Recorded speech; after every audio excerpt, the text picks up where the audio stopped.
Մի մոռացեք բաժանորդագրվել իմ ալիքին և մինչև վերջ դիտեք, շատ հետաքրքիր է։ Գոյամարտ սերիալում Լեոյի կերպարը մարմնավորում է դերասան Լևոն Մկրտչյանը, որը հայկական հեռուստասերիալների երիտասարդ և հայտնի դերասաններից է։ Լևոն Մկրտչյանի մասին հայ դերասան է, հայտնի է դարձել հեռուստասերիալներով, առավել ճանաչում ստացել է ավելի վաղ սերիալներից, օրինակ Վերջին զանգում իր դերակատարմամբ, մասնակցում է ժամանակակից հայկական նախագծերի, այդ թվում Գոյամարտին, նրա կերպարը Գոյամարտում, կերպարի անունն է Լեո, Լեոն սերիալում ներկայացվում է որպես ուժեղ, երբեմն հակասական բնավորությամբ կերպար, հաճախ ներգրված է սյուժեի, հիմնական կոնֆլիկտները և զարգացումները,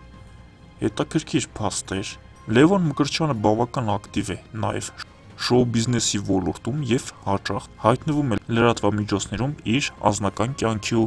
գործունեության պատճառով։ Դե ինչ, մի մոռացեք բաժանորդագրվել իմ ալիքին, որպեսզի լինես տեղեկացված։